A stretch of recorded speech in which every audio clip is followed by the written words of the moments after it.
خودگشایی از راز بدن اختری زمانی که آگاهی از قفس می‌گریزد. یک بیداری غیرمنتظره در ساعت 3:33 صبح.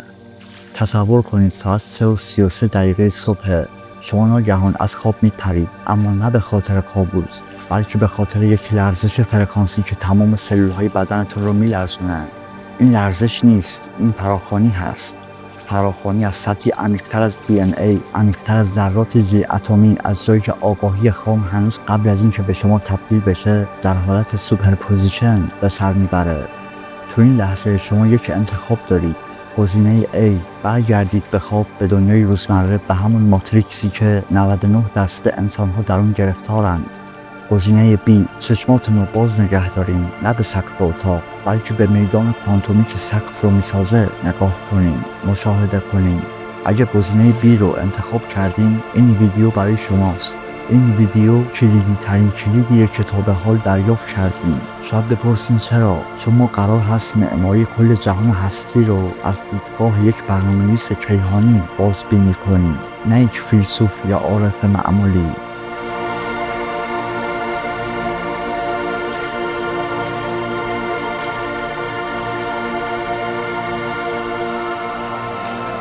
در فیزیک کلاسیک یک چیز یا صفر یا یک، یا روشن یا خاموش، یا زنده است یا مرده.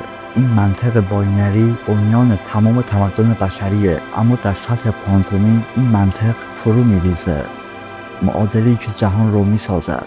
به این معادله توجه کنید.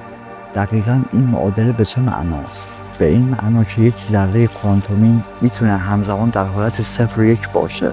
همونطور که میدونید این حالت رو سوپرپوزیشن مینامند. فراموش نکنید شما خودتون یک ذره کوانتومی هستین، نه یک جسم جامد. اما تو اینجا نکته‌ای هست که هیچ کس تا کنون بهتون نگفته. اینکه آگاهی شما نیز یک تابع موج هست، نه یک نقطه، نه یک ذهن خطی، بلکه یک میدان احتمالاتیه که تا زمانی که خودتون رو مشاهده نکنید در تمام حالات ممکن به سر میبره. مثلا فرض کنید صبح دارید یک فنجان قهوه می‌نوشید. در دنیای کلاسیک این فقط یک عمل فیزیکی محسوب میشه. مایع داغ وارد دهانتون میشه و کافئین جذب خونتون میشه و در ادامهش مغزتون بیدار میشه. اما در دنیای کوانتوم اختری این لحظه یک نقطه عطفه. وقتی شما با نیت کامل به قهوه نگاه میکنید، تابع موج قهوه فرو میریزه، اما نه به صورت تصادفی، بلکه به ساختاری که نیت شما دیکته میکنه. شما در حال برنامه‌نویسی مولکولی هستید. تمرین عملی همین حالا انجام بدید. یه لیوان آب بردارید و چشماتون رو ببندید و بعدش به مدت 30 ثانیه تو سیاهی پشت چشماتون تصور کنید که این آب نور خالصه و بعد احساس کنید که هر مولکول H2O یک ذره آگاهی هست که منتظر دستور شماست و بعدش تا دقایقی همین احساس رو تقویت کنید و بعدش چشماتون رو باز کنید و اون لیوان آب رو با تمام وجودتون و از عمیق‌ترین ابعاد اعماق وجودتون بنوشید و تفاوتش رو احساس کنید. این فقط یک تمرین نیست، این اولین دستور روتیه که به سیستم عامل جهان میدید.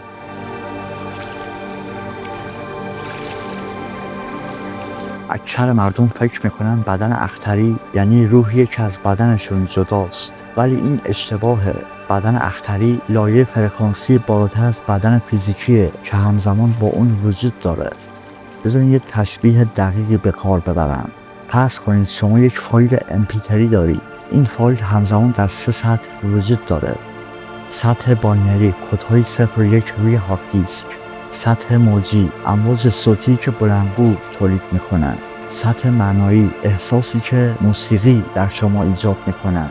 بدن شما هم دقیقاً همینطوریه. بدن فیزیکی که از کدهای DNA و سلولها و مولکولها تشکیل شده. بدن انرژیتیک که از چاکراها و مریدینها و کالبد اسیری تشکیل شده و بدن اختری که سورس کد آگاهیه که هر دو لایه رو برنامه ریزی میکنه. به این معادله سگانه هستی توجه کنید. وقتی شما به بدن اختری دسترسی پیدا میکنید، دیگه یک کاربر نیستید. شما توسعه دهنده هستید و میتونید باگ‌های بدن فیزیکی رو دیباگ کنید و ویژگی‌های جدید اضافه کنید و حتی نسخه جدیدی از خودتون رو کامپایل کنید. بذارین یه مثال بزنم. زمانی که بیماری سرطان به یک بروزرسانی تبدیل میشه، فرض کنید فردی به بیماری سرطان مبتلا شده. در مدل کلاسیک نیوتنی این یک خطا در DNA هست که سلول ها رو وادار به تقسیم بی‌رویه میکنه، اما در مدل کوانتوم اختری به این شکل در میاد. این بیماری یک سیگناله، یک فراخوان اضطراری از سطح اختری. بدن فیزیکی داره فریاد میزنه و میگه من دیگه نمیتونم این نسخه قدیمی از واقعیت رو اجرا کنم. میخوام بهتون بگم که یک آواتار بیدار دقیقاً چیکار میکنه. یک، تشخیص. این بیماری یک فکچر نیست، یک باگ در کد من هست. دو، دسترسی. به سطح اختری میره و لاگ فایل زندگیش رو میخونه. سه، بازنویسی و با نیت کوانتومی تابع مچ رو از حالت بیماری به حالت سلامتی کامل فرو میریزه. میخوام یه تمرین تحول فقط برای کسانی که آماده‌اند بگم.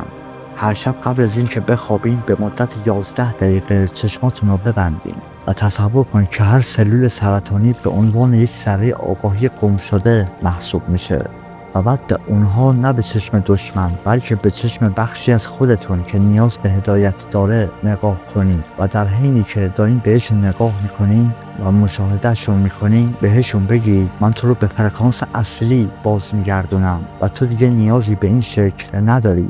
این کار رو 40 روز متوالی انجام بدین. فکر میکنین بعد از 40 روز چه اتفاقی میفته؟ در سطح کوانتومی شما در حال بازنویسی کد DNA هستی و نه با ژن درمانی بلکه با نیت درمانی این اتفاق واسهتون رخ میده.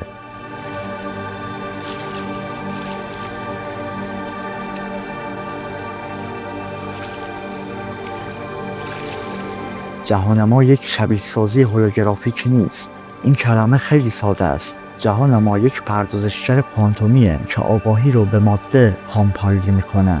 این جدول لایه‌های سیستم عامل رو نشون میده. بچه‌ها جهان ما یه شبیه سازی ساده نیست، یه پردازشگر کوانتومی بزرگه. این سیستم عامل 7 لایه داره. اکثر آدم‌ها تو لایه 6 گیر کردن. باورها، عادت‌ها، حرفای مامان باباشون. اما شما میتونید برید به لایه 1 جایی که سورس کد خام وجود داره. چطوری یعنی؟ ببین دوستان یه پسورد روت وجود داره. فرمولش اینه که اگه نیت و تمرکز شما به سمت بی‌نهایت بره قفل باز میشه. یه تمرین هک واقعیت بهتون میدم. یک کلمه رمز برای خودتون بسازید. هر روز صبح 3 دقیقه اینو با تمام وجودتون بگید. انگار دارید یه دکمه اینتر رو میزنید که یه بسته دیتا بفرستید به سرور مرکزی جهان. بعد 21 روز سیستم شما رو به عنوان ادمین میشناسه. وقتی ادمین شدید دستورات عوض میشه. میخواید وزنتون کم شه، این دستور رو تو ذهنتون اجرا کنید. اگه میخواید چیزی رو جذب کنید به جاش این دستور رو اجرا کنید. بذارید یه مثال خیلی ملموس بزنم که هممون درگیرشیم. ایمیل تهدیدآمیز رئیس. ساعت 11 صبح رئیستون ایمیل زده و بهتون گفته گزارشتون ناقصه، تا ساعت 5 بعد از ظهر اگه گزارش کامل نشه از کار اخراج میشی. خب تو این لحظه واکنش یک آدم معمولی یوزر مود ضربان قلبش به 120 تا در دقیقه میرسه. دستاش عرق میکنه. استرس داره و کورتیزول خونش بالا رفته و تو ذهنش هی به خودش میگه وای بدبخت شدم و این نتیجه چی میشه؟ گند میزنه به کار. ولی واکنش یه آدم بیدار یا دیولوپر مود در ثانیه اول میفهمه که بدنش داره قاطی میکنه و بعد تو ذهنش دکمه متوقف شدن رو میزنه. با چشمان بسته یه نفس عمیق 4 ثانیه دم، 4 ثانیه حبس نفس و 4 ثانیه بازدم و 4 ثانیه هم مکس و بعد تو ذهنش این دستور رو اجرا میکنه. بعدش که این فرآیند رو اجرا کرد به لایه روت میره و ایمیل رئیسش رو تهدید نمیبینه. به جای تهدید یه بسته دیتا میبینه و کدش رو تغییر میده. گزارش ناقصه تبدیل میشه به فرصتی برای بهتر شدن، وگرنه اخراجی تبدیل میشه به وگرنه چی؟ من خودم خالق واقعیتم. و بعدش چشمها باز ایمیل همونه اما انرژیش عوض شده. نتیجهش چی میشه؟ شما دیگه یه کارمند ترسیده نیستی، یه برنامه نویسی که داره یه باگ رو رفع میکنه. گزارش رو عالی تحویل میدید و حتی ارتقا میگیرید.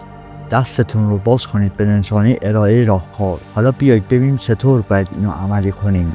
برای تحول ما 3 تا ستون داریم. بدن شما به مانند یک مودم دایره آپه که اکثرا با دایره آپ 56K به جهان وصلن، ولی ما میخوایم به فیبر نوری کوانتومی تبدیل بشیم.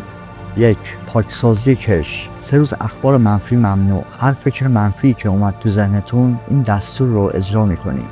2. آپدیت درایور. هر روز صبح 7 دقیقه به سکوت بین افکارتون توجه کنین و گوش بدین، چون این یک درایور جدیده. 3. ارتقای سخت افزار. غذای فرکانس بالا بخورید. سبزیجات، عسل و آشغالای فرکانس پایین مثل فست‌فود و قند شکر رو حذف کنید. بعد 40 روز بدنتون سبک میشه. نه فقط وزن، بلکه انرژیتون عوض شده، بلکه عصاره انرژیتون باقی میمونه.